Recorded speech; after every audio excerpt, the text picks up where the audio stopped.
हाँ गाइस। सबसे पहले था, सॉरी मैं नेक्स्ट पेज पे चला गया।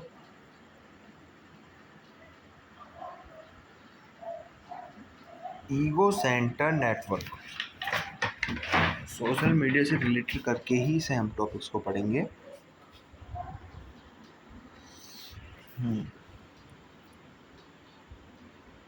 In ego-centered network, also known as egocentric network, is type of network structure that focus on one central node, the ego. Then all the nodes directly connected to its called alter, including the relationship among those alter. It's meaning, egocentric notes एक तरीके का egocentric notes एक तरीके से ऐसे represent कर रहा है कि एक पॉइंट्स जो अंदर बीच नोट्स रहता है उससे उससे अलग अलग अल्टर कनेक्ट होते हैं, जैसे कि उसके रिलेशनशिप्स, उसके फ्रेंड्स। आपको रियल लाइफ एग्जांपल में समझो। ईगो एक यूज़र है, जो जिस वक्त आप खुद हो यूज़र, जैसे आप इंस्टाग्राम पे वीडियो घेरते हो, ठीक है, और कंटेंट बनाते हो, तो आप क्या हो? एक यूज़र हो, ठीक है। पर जो इंस्टाग्राम पे आपके फॉलोवर्स हैं, जो आपको फॉलो करते हैं, उसमें आपके दोस्त होंगे, आपके कॉलेज के फ्रेंड होंगे, ठीक है, आपके सहपाठी होंगे। तो वो क्या है? वो है एल्टर। और उन दोनों का जो कनेक्शन हो रहा है उसे कहते हैं हम ईगो सेंटर नेटवर्क। ओके, वही बताया गया है। Ego, the main individual user being study you, ठीक है, जो अभी हमने पढ़ा। Alter, alter means the people directly connected to the ego. वही जो तुम्हारे दोस्त है तुमसे डायरेक्ट कनेक्ट हो रहे हैं, उसे हम एल्टर कहते हैं। ईगो नेटवर्क, जो इन दोनों का कनेक्शन देखने को मिल रहा है, इंटर कनेक्शन हो रहा है, उसे हम ईगो नेटवर्क कह देते हैं, ठीक है। जो मैंने अभी बताया, ईगो क्या है? एक नोड वन है। जो तुम यूज़र हो, ट्विटर के हो सकते हो, फेसबुक के यूज़र हो सकते हो, यूट्यूबर के हो सकते हो, और इंस्टाग्राम के यूज़र हो सकते हो। नोड टू एल्टर जो तुम्हारे फॉलोवर्स हैं, तुम्हारे फ्रेंड हैं और इंटरेक्टर्स हैं, ठीक है। एजिस वो हैं जो डायरेक्ट लिंक करते हैं ईगो और एल्टर की, जो हमने प्रीवियस लेक्चर में भी पढ़ा था। जो एक लिंक होता है जो दोनों के बीच में कनेक्शन बनाता है, उसको हम एजिस कहते हैं, ठीक है।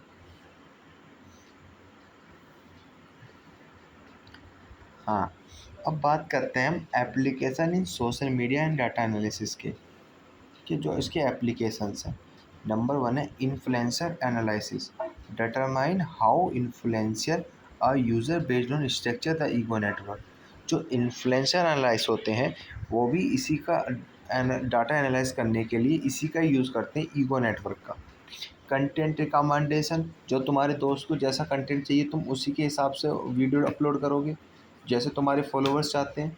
ऐसे समझो, तुम्हारे फॉलोअर्स चाहते हैं कि तुम सिंगिंग करो, तुम गाना गाओ, ठीक है, तो उसी के कंटेंट के हिसाब से ही तो तुम वीडियो घेरोगे या अपने तरफ से डालोगे, तो तुम्हारी वीडियो वायरल नहीं होने की, और मतलब फिर कंटेंट पसंद नहीं आने का।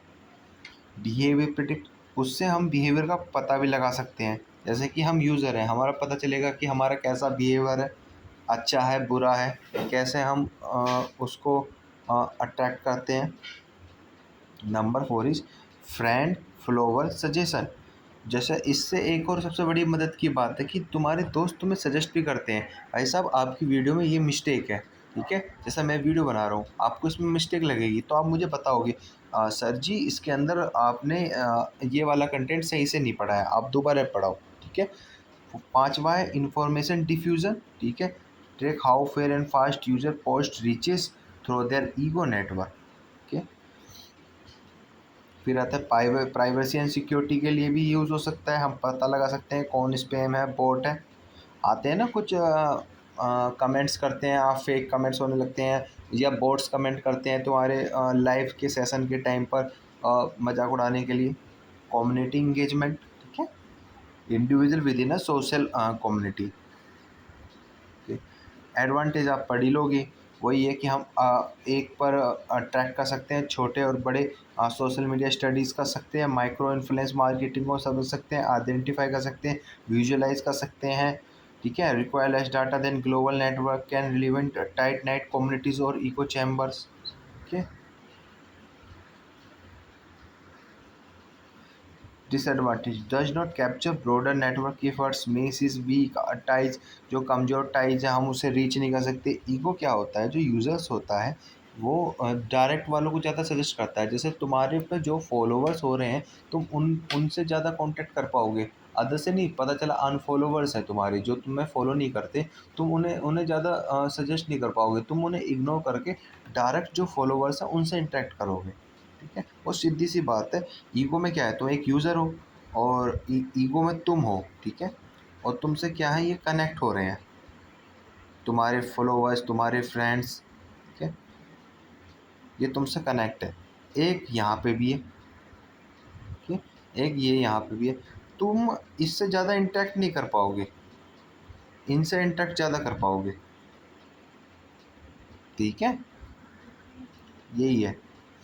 और सीधी सीधी सी बात है, फिर अनबैलेंस भी हो सकता है, इन्फेक्टिव पड़ सकता है वायरल कंटेंट पे ईगो नेटवर्क में, और रिजल्ट पे भी नोट जनरलाइज कर सकते हैं फुल पॉपुलेशन पर। ठीक है, ये आप पढ़ सकते हो डिसएडवांटेज। मैंने ओवरव्यू दे दिया आपको। कंटेंट जब आप पूरा पढ़ लोगे तो डिसएडवांटेज एडवांटेज समझना आपके लिए आसानी हो जाता है।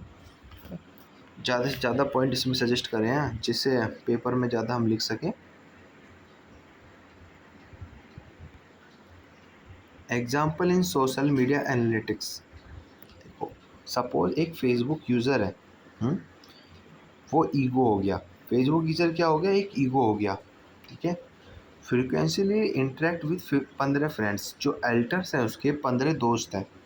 Bye examining who comments on the ego post, इसमें देखा जाएगा कौन ईगो पे पोस्ट पे कमेंट कर रहा है। दोस्त कर रहे हैं, इंटरेक्ट हो रहा है। Which friends interact with each other, how information flow between them, कैसे इन्फॉर्मेशन फ्लो हो रहा है। ठीक है, इसमें हम क्या एनालाइज कर रहे हैं, सेंट्रलिटी। जो सेंटर में ईगो है, जो हम यूज़र हैं उसे हम अप्लाई कर रहे हैं। इन्फ्लुएंस लेवल्स देख पा रहे हैं, कंटेंट रीच पोटेंशियल देखा जा रहा है, फिर हम उसके बिहेवियर पैटर्न्स को समझ रहे हैं। ओके, सीधी सी बात में आपको समझ में आ गया होगा। ये सेंट्रलाइज वाले पे भी वर्क कर रहा है। पीछे हमने सेंट्रलाइज नेटवर्क स्ट्रक्चर पढ़ा था ना, जिससे ये कनेक्ट थे यूजर्स, वैसे ही वर्क कर रहा है।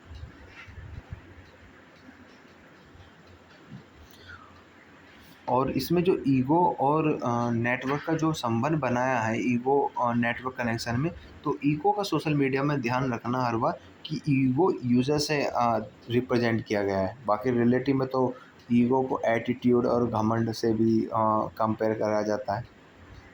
मुझसे ज़्यादा तो आपको पता होगा इसके विषय में तो।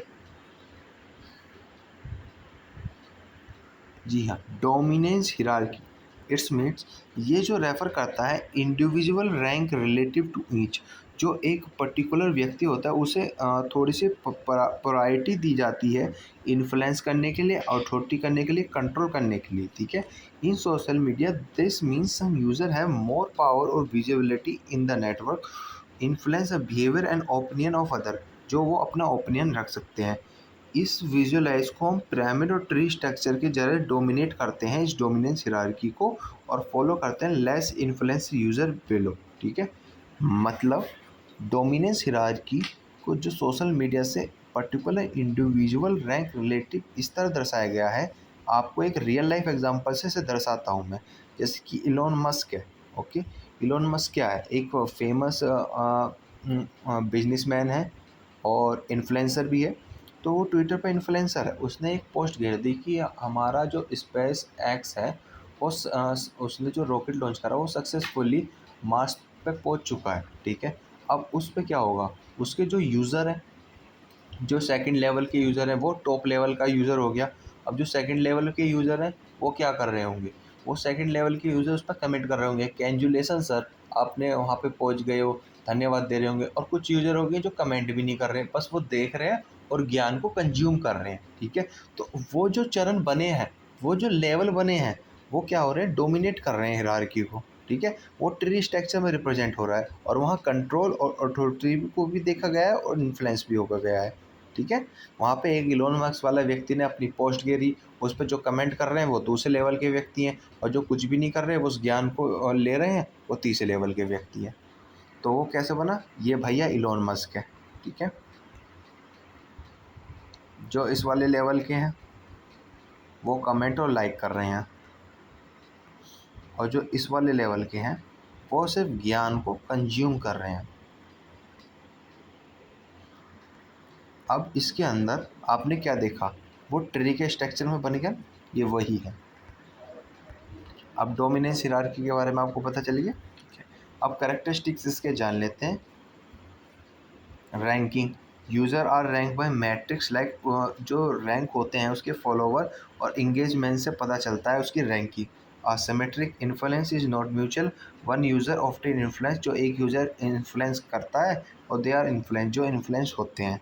स्टेबिलिटी, जो स्टेबल रहते हैं। Hierarchy tend to be stable over time unless disturbed by major event, viral post और scandals.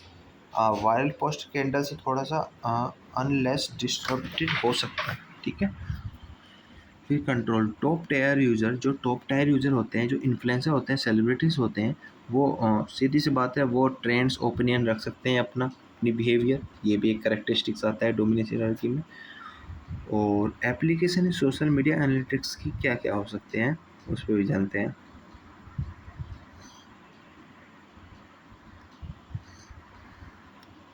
Application social media influence market, मतलब ये आइडेंटिफाई करता है यूजर से top the hierarchy for brand promotion के लिए यूज़ कर सकता है। भैया जो ऊपर का इलॉन मस्क है, वो ब्रांड प्रमोशन कर सकता है या नहीं कर सकता है। ट्रेंड को प्रेडिक्ट करते हैं लोग, हाँ भाई, जैसे बड़े बड़े सेलिब्रिटी जैसे शाहरुख खान, सलमान खान नए नए फैशंस लाते हैं और डैमी जीन्स पहनते हैं, तो उनसे यूज़र अट्रैक्ट हो जाते हैं, फिर वो भी लेते हैं, ट्रेंड आ जाता है उस चीज़ का। मिस इन्फॉर्मेशन को डिटेक्ट कर सकते हैं, किसी ने गलत खबर फैला दी कि भाई हमारी सरकार पैसे वितरण कर रही है 2,000 रुपये हर युवक को, तो वो भी क्या है, एक मिस इन्फॉर्मेशन डिटेक्शन हो रही है। कम्युनिटी की स्ट्रक्चर एनालाइज हो रहा है, यूज़र इंगेजमेंट स्टडीज़ हो रही है, सेंटीमेंट इम्पैक्ट स्टडी पे बढ़ रहा है, क्राइसिस मैनेजमेंट को भी देखा जा सकता है जिसके एप्लीकेशन। एडवांटेज मैं पढ़ूंगा नहीं, पर आप थोड़े बहुत दर्शा देता हूँ। जैसे reverse power dynamic in social media, helps in target marketing message, improve influence discovery, aids and detaching information gate keepers.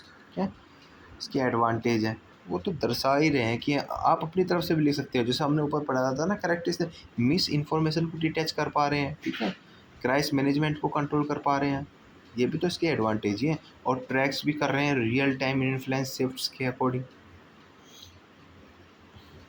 ये तो एक्स्ट्रा लिख दिए हैं जिससे कंटेंट्स आप अपनी तरफ से ज़्यादा बना सकें, ठीक है। नोट्स मैं आपको प्रोवाइड कर दूंगा कमेंट में।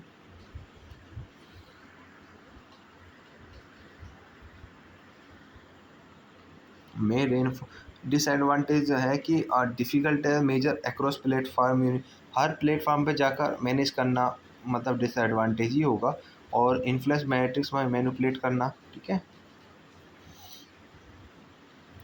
सॉरी ऊपर से hierarchy may vary across topics. So many dominant tech might not to be fashions, difficult to stabilize object dominant carrier, based on platforms algorithm, okay, cannot capture informal or hidden influence, over focus on top user में ignore nice voice। ये आपको already summarise कर रहे हैं, ठीक है। अब examples पर आ जाते हैं। वो ये वैसे तो ये मैं आपको ऑलरेडी बता चुका, at the rate Elon Musk है, टॉप है विद मिलीनियर्स फॉलोवर, और उसके ऊपर रीट्वीट हो रहे हैं, कोई कमेंट कर रहा है फिर कंज्यूम कर रहा है। ऐसी एक और एग्जांपल लिया, टेक इन्फ्लुएंसर है ना आजकल, जैसे टेक्निकल गुरुजी और टेक टेक के नाम से चैनल्स बहुत आ रहे हैं जो अनबॉक्सिंग कर रहे हैं फ़ोन के। जनरल यूज़र वो जो हम लास्ट में होते हैं और बॉटम के नीचे होते हैं, जो ऑलरेडी कंज्यूम कर रहे हैं कंटेंट और फॉलोइंग ट्रेंड्स को। हायरार्की अलो एनालिस्ट, हाँ हायरार्की हमें क्या परमिशन दे रही है, हम प्रेडिक्ट कर पा रहे हैं उनके ट्वीट्स को, उनके वायरल को। Third, who initiate conversation, who spread them, design targeted campaigns that leverage the hierarchy. चलो नेक्स्ट पीरियड स्पेस पे चलते हैं। थर्ड पार्टी रिकॉर्ड्स, ओके, क्या बताना चाह रहा है। Third party record refer to external data source. सीधी सी बात है, थर्ड पार्टी क्या है, तीसरी पार्टी, जो हम डायरेक्ट रोस हो रहे हैं, जैसे फर्स्ट पार्टी सेकंड पार्टी से डायरेक्ट कम्युनिकेट कर रहा है, थर्ड पार्टी क्या कर रही है, थर्ड पार्टी क्या है, वो अलग हो गया उन दोनों से, और वो एक्सटर्नल डाटा सोर्स ले रही है। ऐसे समझो यूट्यूब, इंस्टाग्राम और इधर से डाटा कंज्यूमर हो रहा है, तो थर्ड पार्टी बीच में आके उन सबसे डाटा कलेक्ट कर रही है। ठीक है। Third party refer to external data sources are that are not directly collected from the social media platform itself. ठीक है, but itself provide valuable contextual, demographer, behavioural और transaction data related to user और content. इस आप real life से suggest करोगे तो और आसानी होगी। ऐसे एग्जाम्पल समझो, जैसे कि आप इंस्टाग्राम पर जूते देख रहे हो। ठीक है, यूट्यूब पे भी जूते देख रहे हो, गूगल पे भी सर्च कर रहे हो। थर्ड पार्टी एनालाइज करती है आपको। जैसे आप ने सुना भी होगा कि गूगल आपकी थीफ कर रही है, इन्फॉर्मेशन चुरा रही है।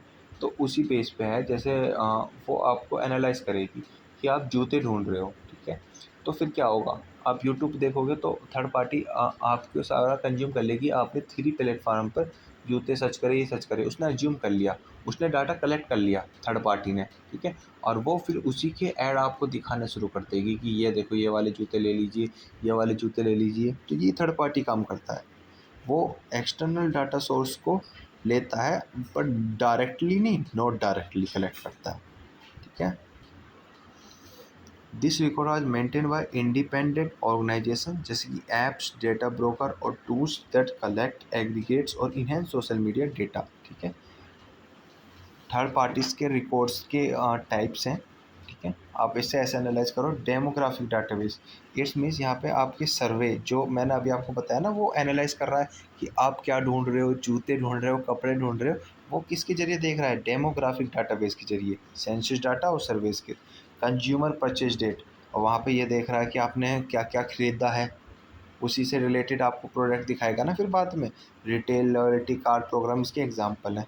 ब्राउज़र डिवाइस ट्रैकिंग, आपके ब्राउज़ को ट्रैक करेगा, आपकी कुकीज़, जो आप जो ऐप्स चला रहे हो वो भी देखेगा, और एक एसडीके देखेगा। सॉफ्टवेयर डेवलपमेंट किट्स भी हो सकता है इसका एग्जांपल, ज़्यादा इसका पता नहीं है, पर हाँ ये है कि ब्राउज़ डिवाइस ट्रैकिंग मतलब वो आपकी एप्लीकेशन, ब्राउज़र और वहाँ की जो कुकीज़ हिस्ट्री हैं वो को भी एनालाइज करता है।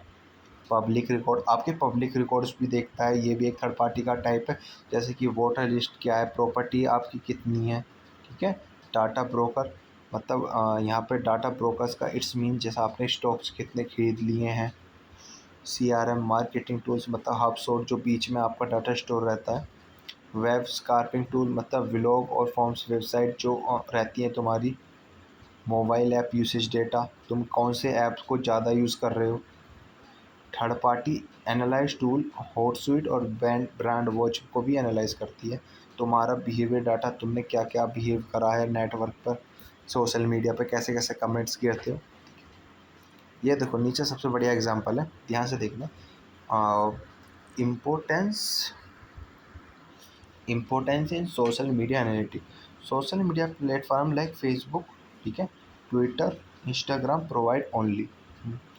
अब यहाँ पे क्या हुआ, फेसबुक, ट्विटर, इंस्टाग्राम प्रोवाइड करते हैं पार्सली व्यू, पर यहाँ पे थर्ड पार्टी क्या कर रहा है, थर्ड पार्टी रिकॉर्ड कर रहा है। इन रीच बेटर प्रोफाइल, तुम्हारे बेटर प्रोफाइल देखता है, फिर टारगेटिंग करता है तुमको इनसाइट जनरेशन के लिए, जो कि अभी मैंने डिस्कस भी करा था। अब इन तीनों से वो डाटा कंज्यूम कर लेगा। ठीक है, और इन तीनों से डाटा कंज्यूम करने के बाद क्या करेगा, वो तुम्हें टारगेट करेगा, तुम्हें ऐड दिखाएगा उसी चीज़ के। ठीक है, application of social media data analysis, इसके ऑडियंस प्रोफाइल हो सकते हैं, sentiment enhancement, market segmentation, ad targeting करते हैं, हाँ ऑफ कोर्स कर सकते हैं भैया। ब्रांड रेपुटेशन एनालाइज कर सकते हैं बड़े आसानी से, प्राइस डिटैच कर सकते हैं, पॉलिटिशियन फोरकास्टिंग कर सकते हैं, फेक अकाउंट को भी डिटैच कर सकते हैं, इन्फ्लुएंस इवोल्यूशन भी कर सकते हैं। ओके, इन्फ्लुएंस जो उसके इन्फ्लुएंसर हैं उन्हें बढ़ा भी सकते हैं। ओके, ये आपका टॉपिक यहाँ थर्ड पार्टी का रिकॉर्ड कंप्लीट हो गया। अब थोड़ा कॉमन सेंस भी लगाओगे तो आप थोड़े से रिलेट करोगे, सीधी सी बात है, उसके पास डाटा कलेक्ट हो रहा है, तो वो उसी डाटा से क्या करेगा, तुम्हें ऐड दिखाएगा। ठीक है, तुम्हारे पास ब्रांड का प्रमोशन भी करवाएगा, तुम्हें पता है इस ब्रांड की चीज़ें तुम्हें अच्छा लगता है। तुम्हें एक सीधी सी बात है, ऑडियंस पर्टिकुलर मिल चुका है उन्हें, थर्ड पार्टी को, कि हाँ ये ऑडियंस इस चीज़ के है। एडवांटेज डिसएडवांटेज आप कवर कर लेना। Example in social media analytics, if a brand want to run a hyper target campaign, एक ब्रांड है, सपोज एप्पल एप्पल तो नहीं कर सकता, एंड बोट कंपनी को देख लो। वो बोट कंपनी चाहता है कि उसका हाइप बने, टारगेटेड कंपेन चले न्यू फिटनेस प्रोडक्ट के मामले में, मतलब उसका ज़्यादा प्रचार हो। Use Instagram data. उस अब थर्ड पार्टी क्या कर रहा है, उसके इंस्टाग्राम डाटा यूज़र के उसे देख रही है, पोस्टिंग अबाउट वर्कआउट, ठीक है। Combine it with third party purchase data. अब उससे इंस्टाग्राम ने थर्ड पार्टी ने डाटा खरीद लिया। इसमें साफ साफ लिख रहा है वैसे, इंस्टाग्राम से थर्ड पार्टी ने डाटा खरीद लिया। देखते हैं, यही तो बिजनेस है जो इंस्टाग्राम पर और जिन पे हमारा कंटेंट है, ये क्या कर रहे हैं, इनके पास हमारे मिलियनियर बिलियनियर डाटा है इनके पास, जो हमारा डाटा सेल करते हैं, उसी से पैसे कमाते हैं। तो अब ये उसी डाटे का क्या करेंगे, पीपल को देखेंगे कौन सा फिटनेस इक्विपमेंट वो चाहते हैं, फिर फ़िल्टर करेंगे या फिर लोकेशन के अकॉर्डिंग मोबाइल ऐप्स पर एड्स दिखाएंगे, ठीक है। The result, the high rate of interest marketing campaign targeting चलेगा, रियल फिटनेस इटनेस स्पोर्ट इंटेंट रहेगा बोइंग पावर का।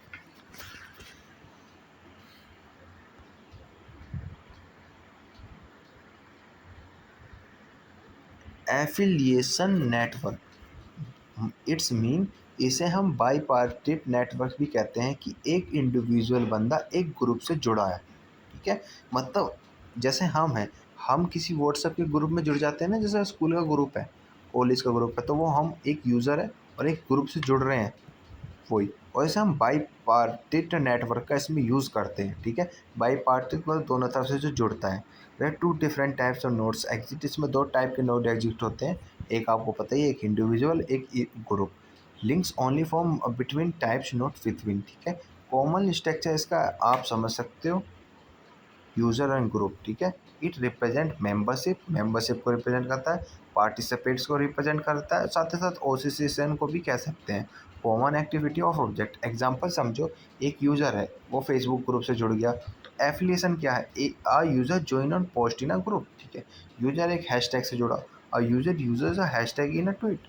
एक यूज़र इवेंट से जुड़ा, आ यूज़र आरसीपीवी और अटेंड इन अ इवेंट, ठीक है। एक यूट्यूब चैनल कैटेगरी से जुड़ा, a channel is associated with a content generation. अब एप्लीकेशन से समझते हैं। कम्युनिटी डिटेक्शन, हाँ सत्य से बात है, हम कम्युनिटी को डिटैच कर सकते हैं। हाँ भाई, ये इस टाइप का ग्रुप है, ये खाद पानी या पढ़ाई का वाला ग्रुप है, यहाँ पे हम पढ़ सकते हैं, तो हम उस वाले ग्रुप को क्या कर लिए, डिटैच कर लिए। तो हाँ, तो हम उसमें जुड़ने का फ़ायदा है। इन्फ्लुएंस एनालाइज, अच्छा ये वाला इन्फ्लुएंस फैलाता है, यहाँ पे नौकरी का इन्फ्लुएंस फैलाता है, तो हम उससे इंटरेक्ट हो गए। फिर आता है तीसरा, रिकमेंडेशन सिस्टम। हम यहाँ पे क्या कर रहे हैं, ग्रुप को सजेस्ट कर रहे हैं, hashtag page based on shared affiliate, हाँ कर सकते हैं भैया, हमें ग्रुप अच्छा लगा तो हम औरों को रिकमेंड भी कर सकते हैं, ट्रेंड प्रेडिक्ट कर सकते हैं, ब्रांड का टारगेटिंग भी कर सकते हैं, ऑफकोर्स। आधे से ज़्यादा टॉपिक सिमिलर ही हैं, वो भी डाल सकते हैं। एडवांटेज आप पढ़ लेना और डिसएडवांटेज भी आप कवर कर लेना, ओके। क्योंकि ड्यूरेशन ज़्यादा चली जाएगी वन शॉट कवर करने में ही। अगर हम एडवांटेज डिसएडवांटेज कवर करने लगे तो ड्यूरेशन ज़्यादा चली जाएगी वीडियो की, जो कि इतने वो हार्ड भी नहीं है, ये आप आराम से कवर कर लोगे। हाँ, क्विटेशन नेटवर्क एक तरीके का डायरेक्टेड ग्राफ है जो रिप्रेजेंट करता है डॉक्यूमेंट और यूज़र का। और एफिलिएशन क्या था, वो यूज़र से कनेक्ट हो रहा था। पर यहाँ पे क्या हो रहा है, यहाँ पे हम डायरेक्टेड ग्राफ से कनेक्ट हो रहे हैं, मतलब रिप्रेजेंट कर रहे हैं एक यूज़र के उसके डॉक्यूमेंट से, और जो एजी से वो काम कर रहा है उसको कनेक्ट करने के लिए। Meaning one notes refer to acknowledgement, एक नोट रेफर कर रहा है अपना ज्ञान, एक्नॉलेज कर रहा है दूसरे के लिए, ठीक है। In social media quotation can be mention tags और शेयर करने और रिप्लाई करने के लिए यूज़ होता है। एग्जाम्पल समझो आप, जैसे एक ट्विटर ने ट्वीट करा, अब तुमने रीट्वीट कर दिया, तो वो क्या है, क्विटेशन बैठ रहा है, हम उसी के उस पर रिप्लाई कर रहे हैं और एजिस से द्वारा हम कनेक्ट हो रहे हैं। तो ए सिटीज़ बीस कंटेंट, पोस्ट है, एक व्यक्ति ने पोस्ट करा, तुमने उसे मेंशन कर दिया, ये क्या एक एक्नॉलेज भी है। ब्लॉग है, एक ने ब्लॉग लिखा और तुमने उसी को ब्लॉग भी को लिंक कर दिया, ये हाइपरलिंक क्विटेशन है। टिकटॉक ने एक वीडियो बनाई और तुमने उसे क्रिएट करा बेस्ड ऑन 20 वीडियो, ठीक है।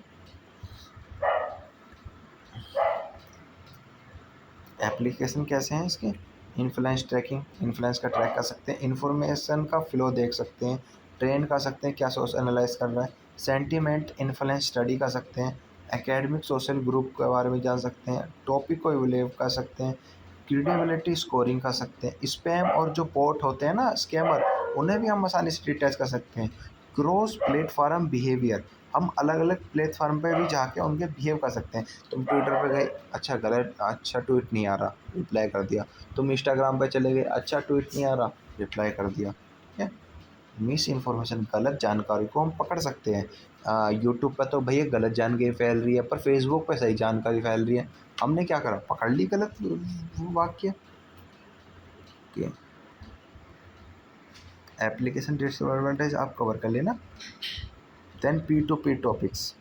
पीर टू पीर क्या है? ये एक तरीके का डिसेंट्रलाइज कम्युनिकेशन मॉडल है, जो एक नोड पीर है जो एक्ट करता है क्लाइंट्स एंड सर्वर से। अनलाइक क्लाइंट सर्वर आर्किटेक्चर, ये अनलाइक है client server architecture, way data flow for centre server के द्वारा ये डाटा फ्लो होता है। PTP network allow direct communication को ये अलाउ करता है, जिससे हम डायरेक्ट डाटा एक्सचेंज कर सकते हैं बिटवीन यूजर्स के साथ, विदाउट अ सेंट्रल अथॉरिटी, बिना कोई सेंट्रल अथॉरिटी के। ठीक है। In social media analytic P to P concepts are useful for analysing user to user interaction, decentralise platform and distribute content sharing. ये यूज़र से user interact कर सकते हैं, और सबसे बड़ी बात सेंटर नहीं है इसका, ये डिसेंटर बेस पर काम कर रहा है। नेटवर्क स्ट्रक्चर में हमने पीछे पढ़ा था ना डिसेंट्रलाइजेशन से। अब मैं इसे डायग्राम से रिप्रेजेंट करता हूँ, एक सेकंड। आप ऐसे समझो जैसे कि ये एक नोड है। ठीक है। एक ये वाला नोड है, एक ये वाला नोड है, एक ये वाला नोड है। ठीक है। यहाँ पे क्या हुआ, ये इससे कनेक्ट है, ये इससे कनेक्ट है, और ये इससे कनेक्ट है, ये इससे कनेक्ट है, और ये इससे कनेक्ट है, और ये इससे कनेक्ट है। तो यहाँ तुमने रिप्रेजेंट करा डायग्राम में, यहाँ क्या हो रहा है, यहाँ डायरेक्ट कनेक्शन बन रहा है पीर टू पीर में, और बीच सेंट्रल का कोई सिस्टम ही नहीं, सेंट्रल में इसका झंझट ही नहीं। ठीक है। यहाँ पे कम्युनिकेट हो रहा है, यही है पीर टू पीर स्ट्रक्चर। ठीक है।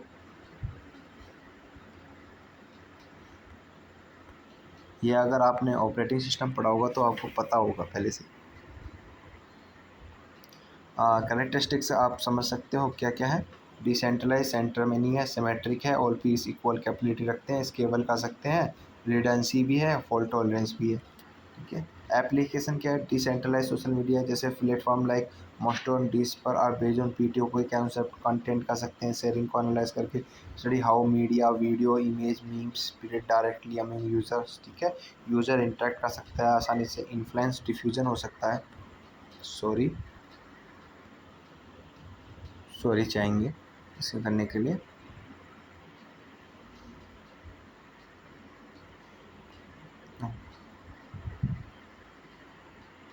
एग्जाम्पल में आप ये जो एप्लीकेशन है इनके बारे में ले सकते हो, BitTorrent based content sharing, Mastodon, PeerTube, crypto based messaging app, और ट्विटर इंटरेक्शन। ठीक है। ट्विटर भी एक पी टू पी पे वर्क करता है। ठीक है। Advantage, no single point of failure, improve data privacy, या आप अपना आप कवर कर सकते हो, सिमिलर ही रहते हैं आधे से ज़्यादा। डिसएडवांटेज भी, analytic use case, imagine studying a viral campaign, decentralized video platform like PTube, you analyze how to video spread, कैसे जा रहा है P to peer across instant. ठीक है। Each peer host and share content, no central server, अभी हमने पीछे बोला सेंट्रल सर्वर नहीं है इसका। You model node as a peer and edges are direct, हाँ डायरेक्ट शेयर कर रहा है इतना पता है। Your social media analyst focus on content propagation path, हाँ फोकस कर रहा है कंटेंट प्रोपोगेशन पार्ट पर, उसी के व्यूज़ पर, और क्रॉस इंस्टेंस इंगेजमेंट के कारण। हाँ, रिकमेंडेशन नेटवर्क से आप एनालाइज कर रहे होंगे, जो रिकमांड होगा, जो चाहती है जनता, उसी के हिसाब से हम उसे आप प्रोवाइड करवाते हैं। रिकमेंडेशन नेटवर्क एक तरीके का ग्राफ बेस्ड मॉडल है, use in recommendation system where notes represent user, पता है, आइटम और product, videos and edges represent करता है उनके बीच इंटरकनेक्ट करने का, जैसे कि likes, views, shares, comment. Social media की जो है जैसे कि सजेस्ट फ्रेंड करते हैं, ट्रेंडिंग टॉपिक्स के अकॉर्डिंग तुम वीडियो बनाओगे, तभी वायरल होगी। वीडियो पोस्ट में लाइक जो तुम्हें पसंद आ रहा है, तुम्हारी जो वीडियो पोस्ट पसंद आ रही है तो उसी टॉपिक्स पे तुम वीडियो बनाओगे। ऐड टारगेट्स और इंटरेस्ट के तारीख, ठीक है। स्ट्रक्चर जैसे कि इसके अंदर है bipartite graph, edges indicate preference, clicks, like, purchase, attack, can be enhance with social links, enhance होते हैं यूजर सिमिलरिटी और आइटम सिमिलरिटी। ओके, एप्लीकेशन इसके फ्रेंड्स और फॉलो सजेशन लिख सकते हो, कंटेंट का रिकमेंड करते हैं, ऐड को टारगेट करते हैं, हैशटैग रिकमेंड कर सकते हो, ग्रुप और कम्युनिटी को सजेस्ट भी कर सकते हो, एक इन्फ्लुएंसर की डिस्कवरी कर सकते हो, फीड पर्सनलाइज कर सकते हो, क्रॉस प्लेटफॉर्म कंटेंट प्रमोट कर सकते हो, बिहेवियर का प्रेडिक्ट कर सकते हो। Thank you. एडवांटेज डिसएडवांटेज आप कवर कर सकते हो। हाँ, ये इम्पोर्टेंट है। और हाँ, एग्जाम्पल, इसका एग्जाम्पल भी देख लो, एग्जाम्पल जरूरी है। इन यूट्यूब, तुम एक यूट्यूब है, तुम एक वीडियो और चीज़ें देख रहे हो, recommend network connect similar user and video. सीधी भाषा में जैसे तुम यूट्यूब पे अपनी जैसे यूट्यूब पे आजकल तुम जैसे बताया था टैग बंडर हो गया और ये टेक्निकल गुरुजी हो गया, तुम्हें इनके कंटेंट पसंद आ रहे हैं तो तुम इन्हीं के देख रहे हो वीडियो। अब टेक्निकल गुरुजी को पता है कि मैं फ़ोन की अनबॉक्सिंग कर रहा हूँ, बट इन्हें फ़ोन की अनबॉक्सिंग पसंद आ रही है, तो वो क्या करेगा, अपने कंटेंट में फ़ोन ही दिखाएगा, उनकी अनबॉक्सिंग ही दिखाएगा। ठीक है, अब आते हैं हम बायोलॉजिकल इंटरेक्शन से। Biological networks are graph where nodes represent biological element. ऐसे समझिए, बायोलॉजिकल नेटवर्क एक तरह का माध्यम है जो हम सोशल मीडिया में एनालाइज कर सकते हैं। बायोलॉजी का मतलब जो जीव जंतु पर हम एनालाइज करते हैं ना, उसको हमने बायोलॉजिकल को सोशल मीडिया से कनेक्ट करके सोशल मीडिया को एनालाइज करने का एक माध्यम बनाया है जिससे आसानी हो। Biological networks are graph where nodes represent biological element जैसे कि genes, protein, cells, edges represent biological interaction जैसे protein protein interaction, gene regulation के द्वारा हम सोशल मीडिया को एनालाइज करते हैं। ठीक है, in social media analytics this network are not directly biological. ठीक है, सोशल मीडिया में नेटवर्क डायरेक्टली बायोलॉजी का से रिलेट नहीं करता, पर हाँ उसकी एनालॉजीज जो बायोलॉजी में हम अप्लाई करते हैं अपने मॉडल कॉम्प्लेक्स बिहेवियर के लिए और इन्फॉर्मेशन का प्रोपोगेट करने के लिए, कम्युनिटी को फॉर्मेशन करने के लिए, बनाने के लिए। एप्लीकेशन समझो जैसे जीन इंट्रैक्शन एक बायोलॉजी का कॉन्सेप्ट है, पर सोशल मीडिया में इसे यूजर इंट्रैक्शन कहेंगे। ठीक है, न्यूरल नेटवर्क बायोलॉजी का एक कॉन्सेप्ट है, पर सोशल मीडिया में इसे यूजर कंटेंट का बिहेवियर मैप समझेंगे। इम्यूनी रिस्पॉन्स इसका मतलब सोशल मीडिया में मॉडलाइजेशन अगेंस्ट हार्मफुल कंटेंट से समझेंगे। Disease split model misinformation और मीम प्रोपोगेशन के दर्जे से हम समझेंगे। Ecosystem balance user engagement dynamics के द्वारा भी हम समझ सकते हैं। ठीक है,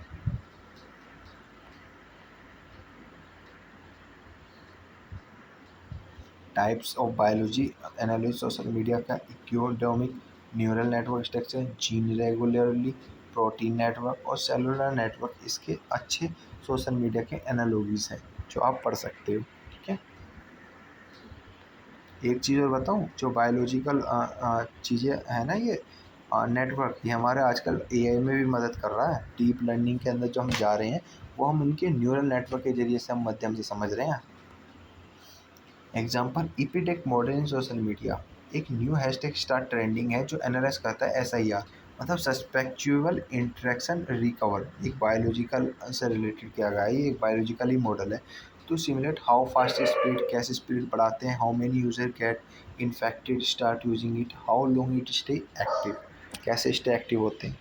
और जो बायोलॉजी पढ़ी होगी जिन्होंने, उन्हें ज़्यादा इसके बारे में रिलेट कर रहे होंगे। ये एक तरीके स्पेसिस को स्प्लिट करने वाली ही चीज़ है। ओके,